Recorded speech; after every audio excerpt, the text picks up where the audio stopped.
that is true for every party. And let me get in Anand Ranganathan. I'll come back to you, Shehzad. But Anand Ranganathan, every party says that the other one is only interested in photo ops and nobody has fulfilled any promise on the ground. I want to ask you, how do you see the glass? Half full, half empty? And who is responsible for the half full? Who's responsible for the half empty? Avika, and good evening to my fellow panelists. Before I come to the main thrust of the discussion out here, can I just gently correct my two very good friends here, Mr. Reddy and my very dear friend, Dr. Jha. It's amusing that, Dr. Jha is saying that, look, stock markets, their rise doesn't mean anything.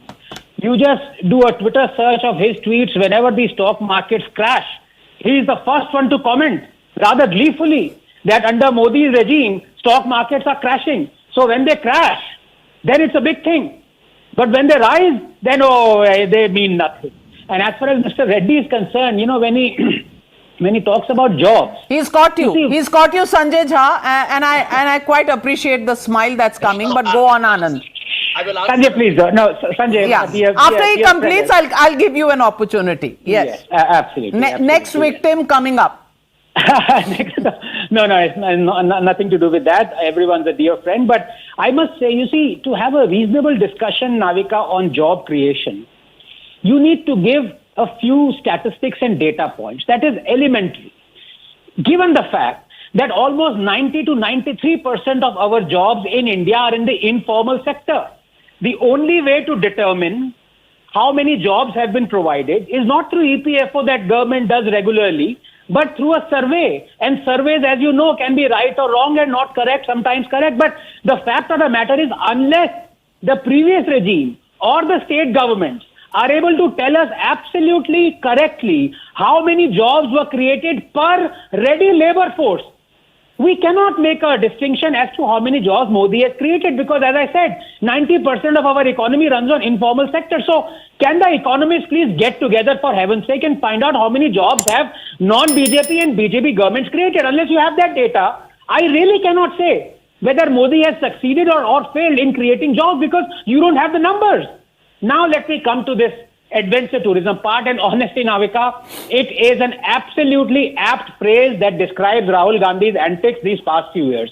Mr. Reddy says, what has the government or what has Modi done in the last 9 years? Well, Mr. Reddy, for a beginning, Modi beat anti-incumbency and came back even stronger with more MPs. So that is what people have seen and voted for him. Had he not done anything, he would have been thrown out. He wasn't. He was voted with even greater power. Now, while Rahul carries an empty suitcase on his head that has 4 wheels, as you correctly pointed out, Modi has given the poor 120 million toilets. While Rahul drives a truck and be a helper for a truck driver, Modi has supplied 180 million gas cylinders. While Rahul dilly-dallies, what about COVID? What about COVID? Modi has vaccinated 1 billion Indians twice over within a year. While Rahul says poverty is a state of mind, around 100 million to 110 million Indians are right now living in houses built by Modi in the last 9 years. And you say Modi has done nothing? Navika ji. Respond, Mr. Reddy. Navika ji, if you expect the opposition to not speak anything on Modi since he has come into the power for second time, day in, day out, BJP leaders come to Telangana and criticize us. We also have beaten incumbency and bettered our performance from 2014 to 18. Our chief minister was elected for second time in 18, and we are going to form the government for third time in the 2020. How many jobs did you create? Wait, I am telling you openly. We have given 132,000 jobs in government jobs in my first stint. In the second stint, today we gave notifications to 90,450 jobs, and recruitment process is on. In the past 9 years, we have created good formal 20 lakh jobs by bringing in more than 3.5 lakh crores as investments. And if you really talk about informal jobs, there are many flagship programs which we have done.